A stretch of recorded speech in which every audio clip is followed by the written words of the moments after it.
प्यारे विद्यार्थी मित्रों, प्रथम बीएससी हिंदी कक्षा में आपका स्वागत है। हम पिछली कक्षाओं से संधि और उसके भेदों का अध्ययन कर रहे हैं।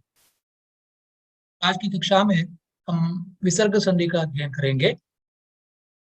संधि क्या होती है, उसकी परिभाषा क्या है, इसके कितने भेद हैं, इन सब का अध्ययन हम कर चुके।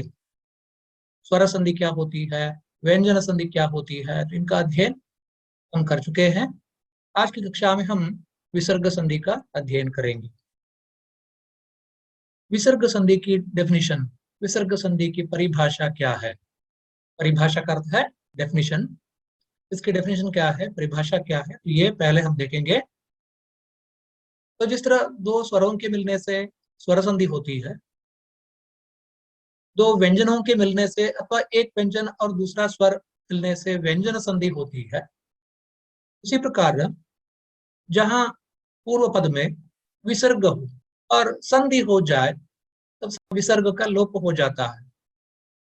सामान्य रूप से विसर्ग का लोप होता है, कभी कभी तो विसर्ग बना रहता है, संधि हो जाने के बाद भी विसर्ग बना रहता है, लेकिन सामान्य रूप से हम देखते हैं कि विसर्ग का लोप हो जाता है, विसर्ग गायब हो जाता है और इसे विसर्ग संधि कहते हैं। संधि करते समय विसर्ग के बाद स्वर अथवा व्यंजन वर्ण के आ जाने पर जो विकार उत्पन्न होता है उसे विसर्ग संधि कहते हैं। इसकी परिभाषा है, संधि करते समय विसर्ग के बाद स्वर अथवा व्यंजन वर्ण के आ जाने पर जो विकार व जो परिवर्तन होता है उसे हम विसर्ग संधि कहते हैं। विसर्ग क्या है? विसर्ग आप जानते हैं, यहाँ आप देख रहे हैं कुछ उदाहरण हम यहाँ देख रहे हैं। अंतः, अंतः में यहाँ जो दो बिंदियां हैं बगल में, इसे विसर्ग कहते हैं। तो यहाँ अ के ऊपर अनुस्वार है, त के साथ बगल में विसर्ग का चिन्ह है, तो ये विसर्ग है। और संस्कृत में ही विसर्ग का प्रयोग सामान्य रूप से पाया जाता है।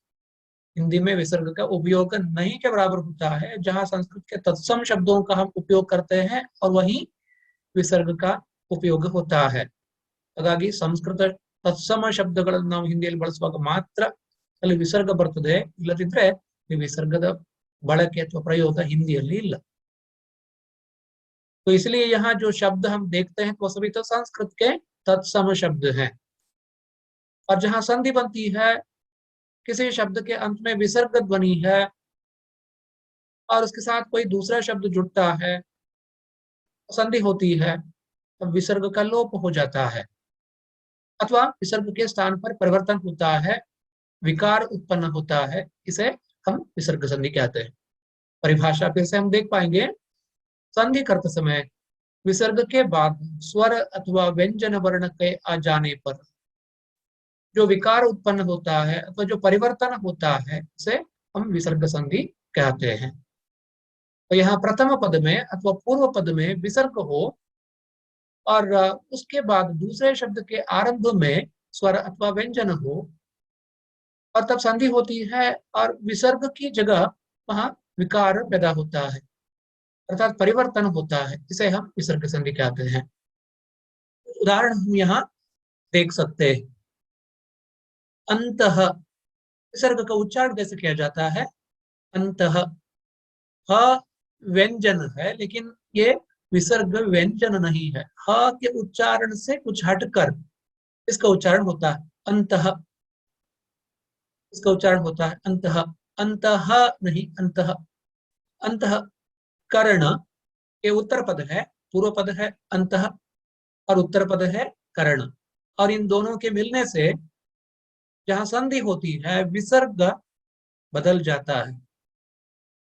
और यहाँ प्रथम उदाहरण में विसर्ग में कोई परिवर्तन नहीं हुआ है। कुछ ऐसे शब्द हैं तो जिनको हम इस तरह से भी पाते हैं कि जहां विसर्ग वैसे ही रहता है, विसर्ग में कोई परिवर्तन नहीं होता। अंतःकरण, अंतःकरण, अंतःकरण, इसका उच्चारण वैसे ही किया जाता है अंतःकरण, यहाँ विसर्ग बना रहता है केवल इस उदाहरण। और दूसरे उदाहरण हम यहाँ देख सकते हैं कि यहाँ परिवर्तन हो गया है, विकार आया है। अंतःगत, अंतर्गत, यहाँ तो विकार हम देख सकते हैं, परिवर्तन देख सकते हैं कि अंतः के अंत में यहाँ विसर्ग है और उसके आगे गत शब्द है। गत के आदि में ग वर्ण, ग व्यंजन, विसर्ग के बाद व्यंजन है। यहाँ भी तो विसर्ग के बाद व्यंजन ही है, लेकिन यहाँ विसर्ग में कोई परिवर्तन नहीं हुआ, विसर्ग वैसे ही है। संधि के बाद भी विसर्ग हम यहाँ देख सकते हैं अंतःकरण में। लेकिन अंतः और गत, इन दो शब्दों के जुड़ जाने से वहां नया शब्द बनता है अंतर्गत। अंतर्गत, यहाँ विसर्ग के स्थान पर रेफ अथवा र वर्ण आया है। अंतःगत, अंतर्गत, अंतर्गत में वहां र वर्ण है, रा वर्ण है, विसर्ग के स्थान पर रा वर्ण आया है। विसर्गದ ಜಾಗದಲ್ಲಿ ರಾ वर्ण ಬಂದಿದೆ। अंतःगत, अंतर्गत। फिर तीसरा उदाहरण हम यहाँ देख सकते हैं, अंतः ध्यान, अंतर्ध्यान। अंदर ही अंदर जो ध्यान किया जाए अंतर्ध्यान कहते हैं। अंतर्ध्यान शब्द अलग है, ಬೇರೆ ಶಬ್ದ ಅದು अंतर्धान ಅನ್ನುವಂಥದ್ದು, गायब हो जाना। इस अर्थ में जो शब्द उपयुक्त है वो अंतर्धान। तो ये अंतर्ध्यान है, यहाँ अंतः ध्यान, अंतर्ध्यान। अंदर ही अंदर जो ध्यान हो, तो ध्यान किया जाए उसे अंतर्ध्यान कहते हैं। यहाँ ध्यान शब्द के आदि में ध व्यंजन है, अंतः के अंत में विसर्ग है, और यहाँ विसर्ग के आगे व्यंजन के आ जाने पर विकार पैदा हो गया है, परिवर्तन हुआ है और विसर्ग यहाँ बदल गया है। वहां र वर्ण का आगमन हुआ है, अंतः ध्यान, अंतर्ध्यान। फिर एक और उदाहरण हम यहाँ देख रहे हैं, अंतः राष्ट्रीय, अंतरराष्ट्रीय। यहाँ अंतः शब्द के अंत में विसर्ग है और राष्ट्रीय शब्द के आदि में र व्यंजन है। र व्यंजन में आ दीर्घ स्वर मिला हुआ है, अर्थात राष्ट्रीय शब्द के प्रारंभ में र व्यंजन है, विसर्ग के आगे र व्यंजन आया। ऊपर के उदाहरण में हमने देखा है कि विसर्ग के स्थान पर र आ गया। ಇಲ್ಲಿ ಮೇಲ್ಗಡೆ ಉದಾಹರಣೆಯಲ್ಲಿ ನಾವು ನೋಡಿದ ಹಾಗೆ ವಿಸರ್ಗದ ಜಾಗದಲ್ಲಿ ರಾ ಬಂತು, ಇಲ್ಲಿ ಧ ಬಂದಿದೆ, ವಿಸರ್ಗದ ಎದುರಿಗೆ ಧ ಬಂದಿದೆ, ಆದ್ರೆ ವಿಸರ್ಗದ ಜಾಗದಲ್ಲಿ ರ ಬಂತು। ಇಲ್ಲಿ ಕೂಡ ಹಾಗೆ ಅಂತಹ ಗತ, ಇಲ್ಲಿ ಕೂಡ ಗ ವ್ಯಂಜನ ಇದೆ, ವಿಸರ್ಗದ ಎದುರಿಗೆ ಗ ವ್ಯಂಜನ ಬಂದಿದೆ, ಜೊತೆಗೆ ಅಲ್ಲಿ ರ ವ್ಯಂಜನವಾಗಿ ಬದಲಾಗಿದೆ विसर्ग। विसर्ग यहाँ र बन गया है, यहाँ भी तो विसर्ग र बन गया है, और यहाँ विसर्ग के बाद र है पहले से ही, और उसके साथ एक और र मिलता है, विसर्ग र में बदल जाता है। ಹಾಗಾಗಿ ಅಂತಹ ಶಬ್ದದ ಕೊನೆಯಲ್ಲಿ ಬರುವಂತಹ ಒಂದು ವಿಸರ್ಗ ಏನಿದೆ, ಈ ವಿಸರ್ಗ ಕೂಡ ರ ಆಗಿ ಬದಲಾಗ್ತದೆ। ಎರಡನೇ ಶಬ್ದದಲ್ಲಿ ರ ಇದೆ, ಅದು ಹಾಗೆ ಇರ್ತದೆ, ಎರಡು ಒಟ್ಟಿಗೆ ಸೇರ್ಕೊಂಡಲ್ಲಿ अंतरराष्ट्रीय द्वित्व व्यंजन हो गया है, संयुक्त व्यंजन हो गया है। संयुक्त व्यंजन जहां सजातीय व्यंजन मिलते हैं तब तो उन्हें द्वित्व व्यंजन कहते हैं। ಹಾಗೆ ಒಂದೇ ಜಾತಿಯ ವ್ಯಂಜನಗಳು ಸೇರಿದ್ರೆ ಅವಾಗ ಅದನ್ನ ದ್ವಿತ್ವ ವ್ಯಂಜನ ಅಂತ ಕರಿತೇವೆ। ಅವು ಬೇರೆ ಬೇರೆ ಜಾತಿಯ ವ್ಯಂಜನಗಳಾಗಿದ್ರೆ ಸಂಯುಕ್ತ ವ್ಯಂಜನ ಅಂತ ಕರಿತೇವೆ ಅಷ್ಟೇ। ಸಂಯುಕ್ತ ವ್ಯಂಜನ ಕಾಮನ್ ಟರ್ಮ್, ಸಾಮಾನ್ಯ ಶಬ್ದ। ದ್ವಿತ್ವ ವ್ಯಂಜನ ಅಂತ ಹೇಳಿದ್ರೆ ಅದರಲ್ಲಿ ಸ್ಪೆಸಿಫಿಕ್ ಆಗಿ ನಾವು ಸಜಾತೀಯ ವರ್ಣಗಳು ಸೇರಿದ್ರೆ मात्र आगे ಹೇಳುವುದು। द्वित्व व्यंजन उन व्यंजनों को कहते हैं जो सजातीय व्यंजन संयुक्ताक्षर में परिवर्तित हो जाते हैं। तो यहाँ अंतः शब्द के अंत में विसर्ग है और विसर्ग के आगे र ध्वनि पहले से ही है, और यहाँ विसर्ग र में बदल जाता है, और तब तो र और र के मिलने से वहां र द्वित्व व्यंजन हो गया है, अंतरराष्ट्रीय, अंतरराष्ट्रीय, अंतरराष्ट्रीय। यहाँ विसर्ग का परिवर्तन हुआ है। अब यहाँ देख सकते हैं कि विसर्ग संधि क्या है। संधि करते समय विसर्ग के बाद स्वर आए अथवा व्यंजन आए तब तो विसर्ग में परिवर्तन हो जाता है, अर्थात तो संधि के स्थान पर विकार पैदा होता है, परिवर्तन हो जाता है, इसे हम विसर्ग संधि कहते हैं। अंतःकरण, अंतःकरण, इसमें कोई परिवर्तन नहीं है।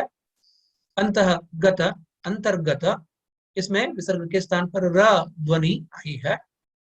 अंतः ध्यान, अंतर्ध्यान, इसमें विसर्ग रा में बदल गया है।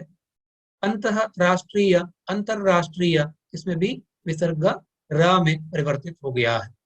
इस प्रथम शब्द के अंत में विसर्ग हो और द्वितीय शब्द के आरंभ में स्वर अथवा व्यंजन हो और तब संधि होती है, संधि के स्थान पर जो विकार होता है अथवा जो परिवर्तन होता है उसे हम विसर्ग संधि कहते हैं। अर्थात यहाँ विसर्ग ही परिवर्तित हो जाता है। विसर्ग संधि के कुछ नियम, इस तरह व्यंजन संधि के नियम हम देख चुके हैं और स्वर संधि के 5 नियम अथवा 5 भेद हम देख चुके हैं। यहाँ विसर्ग संधि के भी कई भेद हैं। विसर्ग संधि के नियम क्या है? तो यहाँ विसर्ग संधि के जो भेद हैं तो उनसे संबंधित जो नियम है तो उनके लिए कोई नाम नहीं। जैसे स्वर संधि के भेदों के नाम है दीर्घ संधि, गुण संधि, अयाद संधि आदि। व्यंजन संधि के भेदों के नाम नहीं है, तो वहां केवल नियम बताया गया है। यहाँ विसर्ग संधि के संदर्भ में भी हम केवल नियम देखते हैं। इनका जो वर्गीकरण किया गया है तो प्रत्येक भेद का कोई नाम नहीं है, नियमों के सहारे ही इनको जाना जाता है। विसर्ग संधि का पहला नियम है, अगर कभी शब्द में विसर्ग के बाद च या छ हो तो विसर्ग श हो जाता है। ट या ठ हो तो श तथा त या था हो तो स हो जाता है। व्यंजन संधि के नियम हम पढ़ चुके हैं, तो उसी प्रकार यहाँ विसर्ग संधि के भी कई नियम हैं।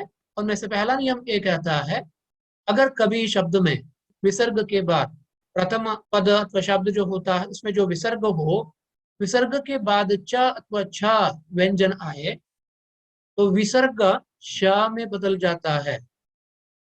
विसर्ग के आगे ट अथवा ठ व्यंजन हो तब तो विसर्ग शा में बदल जाता है। विसर्ग के आगे त अथवा थ आ जाए तो वहां विसर्ग सा में बदल जाता है। यहाँ परिवर्तन विसर्ग में होता है, विसर्ग का रूपांतरण होता है।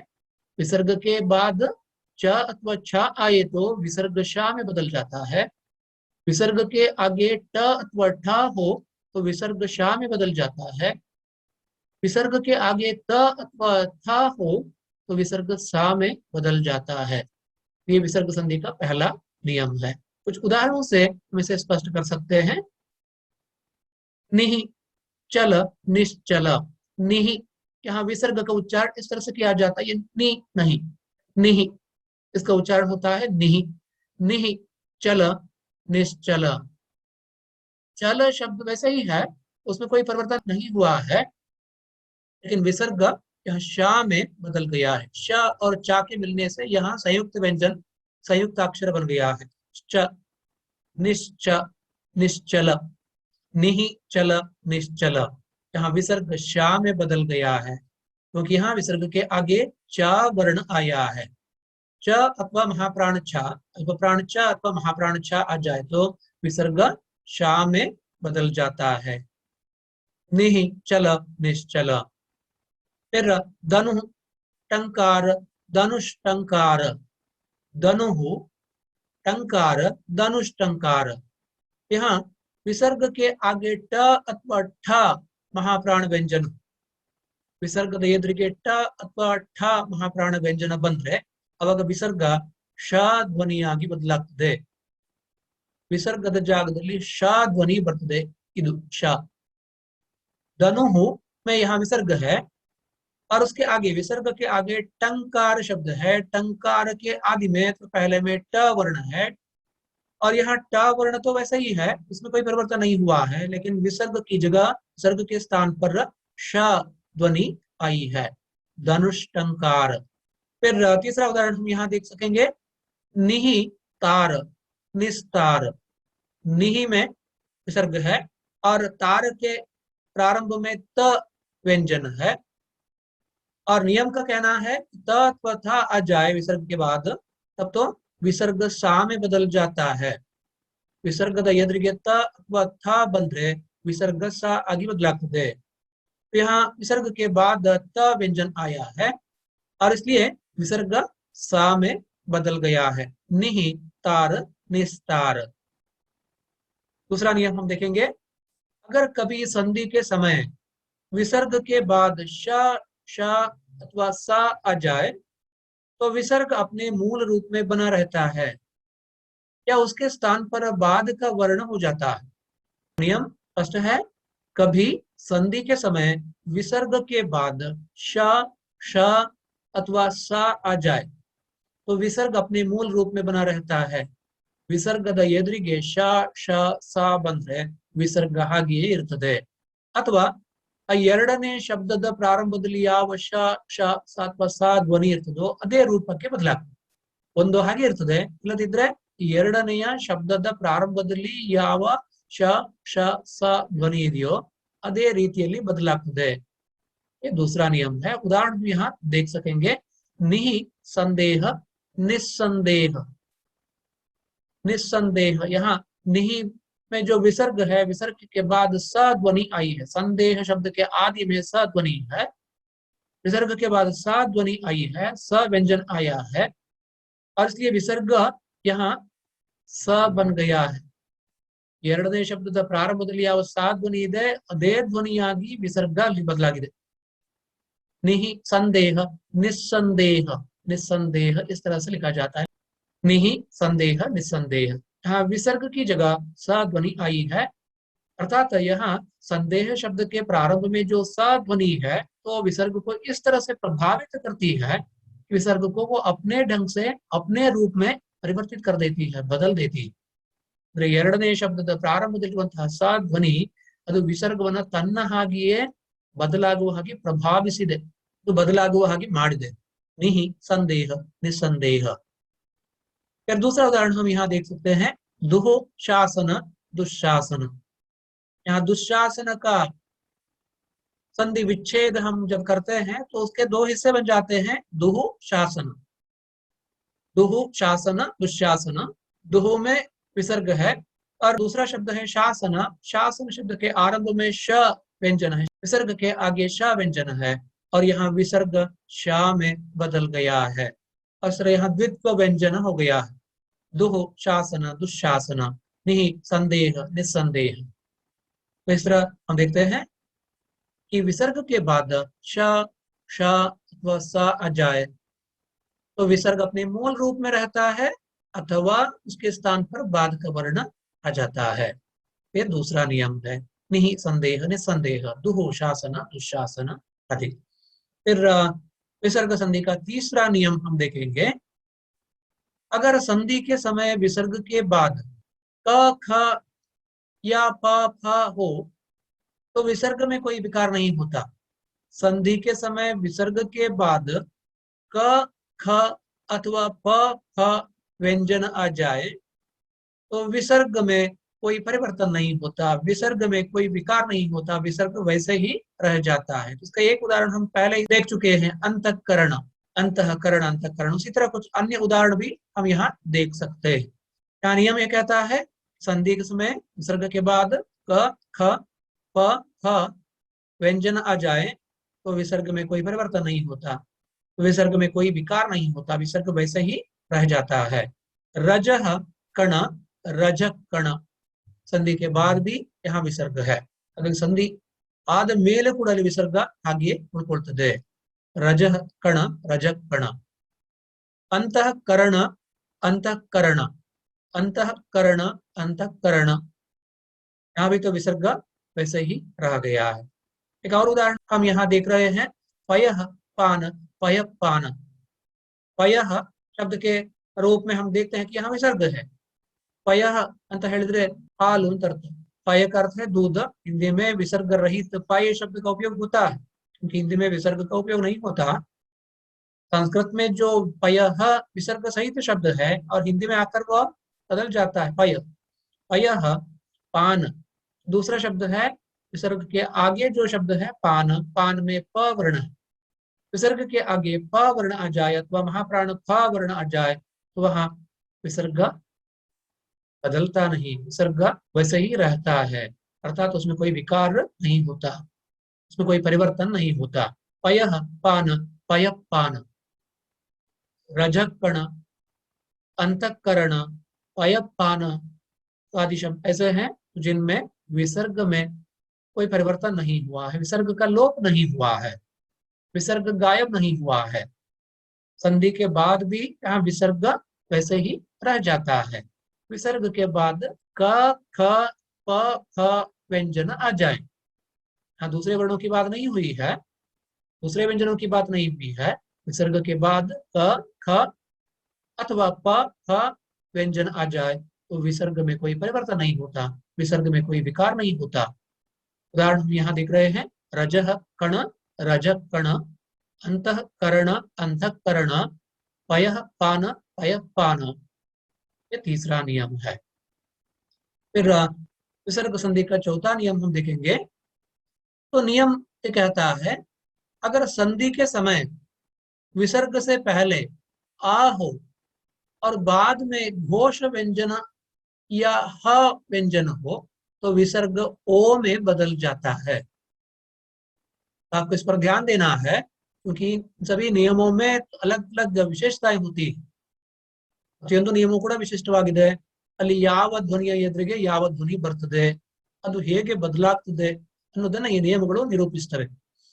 संधि के समय विसर्ग से पहले अ हो तो यहाँ दूसरे शब्द में नहीं, विसर्ग से पहले अ हो, ಹಾಗಾಗಿ ವಿಸರ್ಗ ಎಲ್ಲಿ ಬರ್ತದೆ ಪ್ರಥಮ ಶಬ್ದದಲ್ಲಿ, ಆ ಪ್ರಥಮ ಶಬ್ದದ ಕೊನೆಯಲ್ಲಿ ವಿಸರ್ಗಕ್ಕಿಂತ ಮುಂಚೆ ಆ ಧ್ವನಿ ಇದ್ರೆ, ಹಾಗಾಗಿ दूसरे शब्द में नहीं, ये दूसरे शब्द में नहीं, विसर्ग जिस शब्द में लगा है अथवा विसर्ग से पहले जो अस्वर है, विसर्ग से पहले अस्वर हो और बाद में घोष व्यंजन आए अथवा हा व्यंजन आए तो विसर्ग ओ में बदल जाता है। तो नियम को अच्छी तरह से देखना तो समझना। तो यहाँ कई बातें हैं। तो पहली बात तो यह है कि यहाँ विसर्ग से पहले अ होना चाहिए, ವಿಸರ್ಗ ಬರೋದಕ್ಕಿಂತ ಮುಂಚೆ ಅಲ್ಲಿ ಆ ಧ್ವನಿ ಇರಬೇಕು। ಆಮೇಲೆ ವಿಸರ್ಗದ ನಂತರ ಬರುವಂತಹ ಎರಡನೇ ಶಬ್ದದಲ್ಲಿ ಘೋಷ ವ್ಯಂಜನ ಇರಬೇಕು ಅಥವಾ ಹಾ ಇರಬೇಕು। घोष व्यंजन किसे कहते हैं? तो पहले सेमेस्टर में तो इसकी बात हमने की थी। व्यंजनों की जो कोटि है स्पर्श व्यंजन, स्पर्श व्यंजनों में क ख ग घ ङ, च छ ज झ ञ, ट ठ ड ढ ण, त थ द ध न, प फ ब भ म, तो ये स्पर्श व्यंजनों का वर्ग है।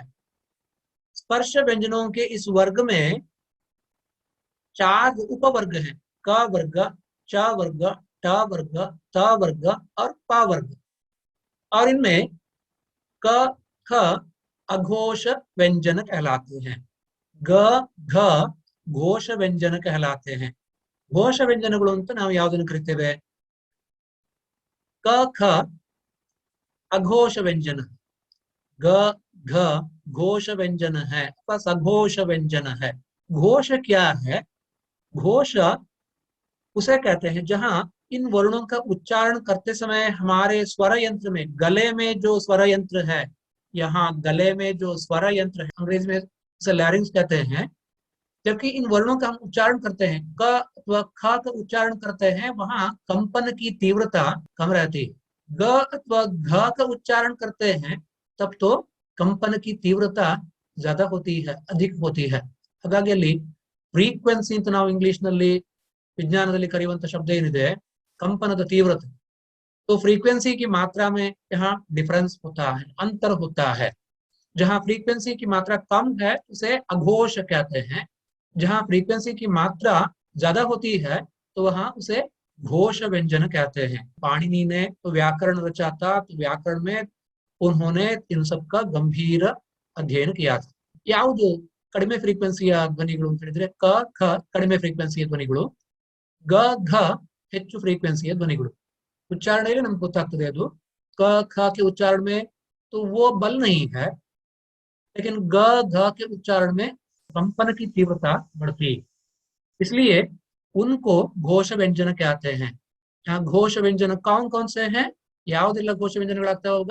ಗ ಘ, ಜ ಝ, ದ ಢ, ದ ಧ, ಬ ಭ, ಇವೆಲ್ಲ ಘೋಷ ವ್ಯಂಜನಗಳಾಗ್ತವೆ। ಅಂದ್ರೆ ಮೂರನೆಯ ಮತ್ತೆ ನಾಲ್ಕನೆಯ ವ್ಯಂಜನಗಳು क वर्ग, च वर्ग, ट वर्ग, त वर्ग, प वर्ग, ये जो 5 उपवर्ग हैं उनमें तीसरे चौथे व्यंजन घोष व्यंजन है, पहले दूसरे व्यंजन अघोष व्यंजन है। ग घ, ज झ, ड ढ, द ध, ब भ, इविष्टु घोष व्यंजनಗಳು, अर्थात इनमें कंपन की तीव्रता अधिक है, इसलिए इनको घोष व्यंजन कहते हैं। यहाँ संधि का नियम ये कहता है, संधि के समय विसर्ग से पहले अ हो, विसर्ग से पहले आ स्वर होना चाहिए, और विसर्ग के बाद घोष व्यंजन आ जाए, ग घ ज झ ड ढ द ध भ भ आए अथवा ह व्यंजन आए, तो वहां विसर्ग ओ में बदल जाता है, विसर्ग ओ में परिवर्तित हो जाता है। ये चौथा नियम है। कुछ उदाहरण हम यहाँ देख सकते हैं। मनः भाव मनोभाव, मनः भाव मनोभाव। यहाँ मनः शब्द में विसर्ग है और विसर्ग से पूर्व अस्वर है। मनः, मन, मनದಲ್ಲಿ ना ಇದೆ, ना ಅಲ್ಲಿ आ ಇದೆ, ना वर्ण में अ है और आ के बाद यहाँ विसर्ग, और फिर विसर्ग के आगे यहाँ घोष व्यंजन है, ग घ ज झ ड ढ द ध ब भ, ये सभी तो घोष व्यंजन है। अथवा कोई ह व्यंजन आ जाए तो यहाँ भ व्यंजन है, तो ये घोष व्यंजन है। विसर्ग से पूर्व में अस्वर है और विसर्ग के बाद में घोष व्यंजन है, तब तो विसर्ग परिवर्तित हुआ है ओ में, विसर्ग ओ बन गया है, विसर्ग ಅಲ್ಲಿ ओ आगे बदलाಗಿದೆ। मनः भाव मनोभाव। उसी तरह यशः द यशोदा, यहाँ यशः विसर्ग से पूर्व अस्वर है और फिर विसर्ग के बाद द घोष व्यंजन है, इसलिए यहाँ विसर्ग के स्थान पर ओ हो गया है, विसर्ग बदल गया है ओ में। यशः द यशोदा, कृष्ण की माता का नाम है यशोदा। यशोदा शब्द की व्युत्पत्ति अथवा एटिमोलॉजी इस तरह है, तो संधि विच्छेद हम करें तो उसके दो हिस्से बन जाते हैं, यशः द यशोदा। यशोदा शब्द का संधि विच्छेद करें तो उसके दो हिस्से बन जाते हैं, यशः द। यशः में विसर्ग है, विसर्ग से पहले अस्वर है, विसर्ग के बाद में घोष व्यंजन द है, और इन दोनों के मिलने से यहाँ विसर्ग बदल जाता है। यहाँ विसर्ग का लोप नहीं, विसर्ग ओ में बदल जाता है, विसर्ग यहाँ ओ में बदल गया है। मनः भाव मनोभाव, यशः द यशोदा। तो ये विसर्ग संधि का चौथा नियम है। और उसके बाद विसर्ग संधि का पांचवा नियम है, संधि के समय विसर्ग से पहले अ अथवा आ को छोड़कर कोई अन्य स्वर हो तथा बाद में कोई घोष वर्ण हो तो विसर्ग के स्थान पर र आ जाता है। संधि के समय विसर्ग से पहले अ अथवा आ को छोड़कर कोई अन्य स्वर हो, ನಾಲ್ಕನೇ ನಿಯಮಕ್ಕಿಂತ ಭಿನ್ನವಾಗಿದೆ। ನಾಲ್ಕನೇ ನಿಯಮದಲ್ಲಿ ವಿಸರ್ಗಕ್ಕಿಂತ ಮುಂಚೆ ಆ ಸ್ವರ ಇರಬೇಕು ಅಂತ ಕಂಡೀಷನ್ ಇತ್ತು, ಇಲ್ಲಿ ವಿಸರ್ಗಕ್ಕಿಂತ ಮುಂಚೆ ಅ ಅಥವಾ ಆ ಬಿಟ್ಟು ಬೇರೆ ಸ್ವರಗಳಿದೆ, ಅಲ್ಲಿ ಅ ಬಿಟ್ಟು ಬೇರೆ ಸ್ವರಗಳಿದ್ರೆ ಇರಬೇಕು नियमದ प्रकार। संधि के समय विसर्ग से पहले अ अथवा आ को छोड़कर, इन दो स्वरों को छोड़कर कोई दूसरा स्वर अथवा अन्य स्वर हो और बाद में कोई घोष वर्ण हो, विसर्ग के आगे घोष वर्ण आ जाए तो विसर्ग के स्थान पर र आ जाता है। विसर्ग से पहले आ जाए तो विसर्ग के बाद घोष वर्ण आ जाए तो वहां विसर्ग ओ में बदल जाता है, ये चौथा नियम है। और पांचवें नियम में विसर्ग के पूर्व में अ को छोड़कर कोई दूसरा स्वर हो, अन्य स्वर हो, और विसर्ग के बाद कोई घोष वर्ण आ जाए, घोष व्यंजन आ जाए, तब तो विसर्ग के स्थान पर रा हो जाता है, र बन जाता है। उदाहरण हम यहाँ देख सकते हैं, निहि गुण निर्गुणा, निहि गुण निर्गुणा। निहि में विसर्ग है और विसर्ग से पूर्व यहाँ ई स्वर है, विसर्ग के बाद घोष व्यंजन है ग, विसर्ग से पूर्व ई स्वर है, विसर्ग के बाद ग घोष व्यंजन है, और विसर्ग यहाँ र में बदल गया है, निर्गुण। विसर्ग इद्दिद्ದಲ್ಲಿ ರ ಆಗಿ ಬದಲಾಗಿದೆ, निहि गुण निर्गुण। दुहु उपयोग दुरुपयोग, यहाँ विसर्ग के बाद ऊ स्वर है लेकिन विसर्ग से पूर्व ऊ स्वर है और यहाँ विसर्ग रा में बदल गया है, दुहु उपयोग दुरुपयोग, विसर्ग की जगह रा वर्ण आ गया है।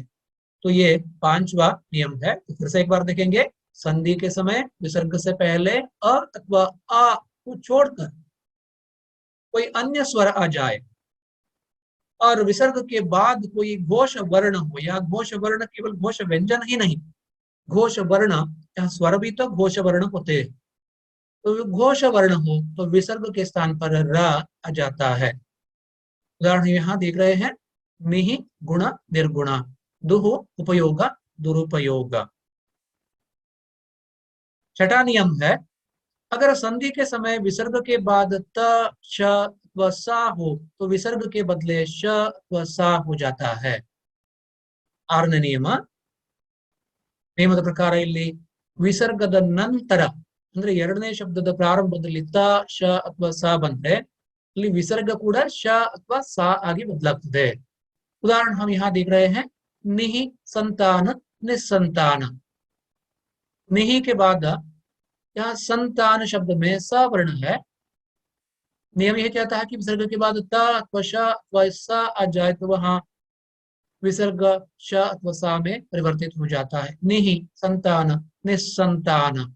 संतान शब्द में जो सा है वो तो वैसे ही है, लेकिन उसके साथ हम यहाँ ये भी देख रहे हैं कि निहि में जो विसर्ग है वो विसर्ग भी सा में बदल गया है। विसर्ग के आगे श स अथवा त आ जाए तो वहां विसर्ग सा में अथवा शा में बदल जाता है। निहि संतान निसंतान। निहि तेज निस्तेज। इस उदाहरण में भी हम यही देखते हैं कि यहाँ विसर्ग है, विसर्ग के बाद त ध्वनि आई।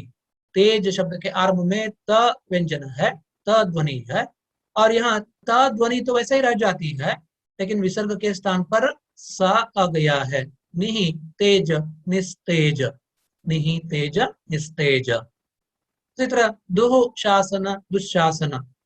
इससे पहले के एक नियम में तो ये उदाहरण हम देख चुके हैं, तो यहाँ छठा नियम है, इसमें भी वही बात है।